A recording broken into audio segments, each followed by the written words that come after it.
Ejercicio de la ley de Snell. Dice: un rayo de luz en el aire choca con una placa de vidrio con índice de refracción de 1.50 con un ángulo incidente de 50 grados. Determine los ángulos de los rayos reflejados y transmitidos. Entonces vamos a aplicar la ecuación de la ley de Snell. Entonces primero vamos a representar en un diagrama cómo es que la luz llega de forma incidente, se ve reflejada y transmitida.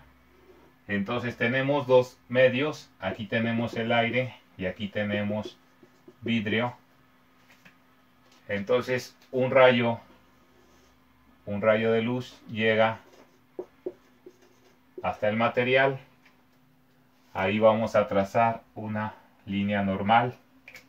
Parte de ese rayo se refleja y parte de ese rayo se transmite. Por lo tanto, el ángulo de incidencia se mide desde esta recta normal hasta el rayo que incide, y el ángulo de incidencia es de 50 grados. Este sería el ángulo reflejado o de refracción, y este sería el ángulo transmitido.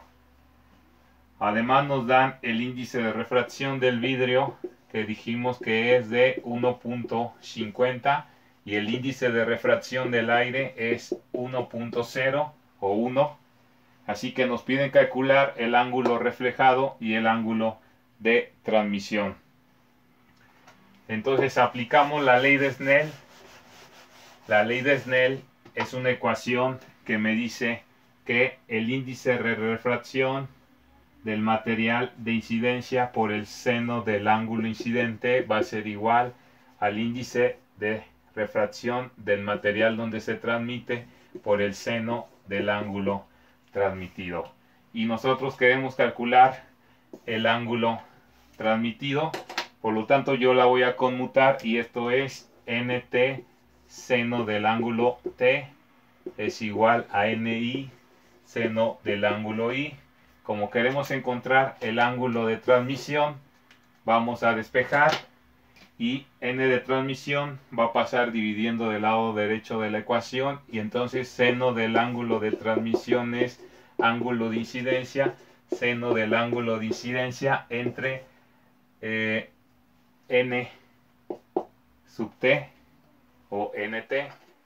Por lo tanto, si nosotros sustituimos nuestros valores en esta ecuación, tenemos que seno del ángulo de transmisión va a ser ni o n de incidencia. El índice de refracción sería el índice del aire, por lo tanto sería 1.0, seno del ángulo, que sería 50 del ángulo incidente, entre nt, que sería el índice de refracción del vidrio, que es 1.50.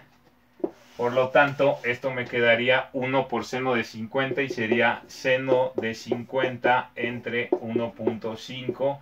Si checamos en la calculadora, seno de 50 entre 1.5 o seno de 50 es 0.766 entre 1.5. Por lo tanto, como queremos el ángulo t, todavía hay que sacarle seno inverso a esto de la derecha. Es decir, como nosotros tenemos que seno del ángulo de transmisión es igual a 0.766 entre 1.5, nosotros sacamos seno inverso en ambos lados de la ecuación, y tenemos seno inverso de seno del ángulo de transmisión es seno inverso de 0.766 entre 1.5. Se anula esto y me queda que el ángulo de transmisión es seno inverso de 0.766 entre 1.5. Y si resolvemos en la calculadora, el seno inverso de esta división de 0.766 entre 1.5 nos va a dar un ángulo de transmisión aproximadamente de 31 grados. Además nos piden el ángulo de reflexión o el ángulo reflejado, pero sabemos que la situación entre el ángulo de incidencia va a ser igual al ángulo reflejado, dado que llega la luz y se refleja, y ángulo de incidencia es ángulo reflejado.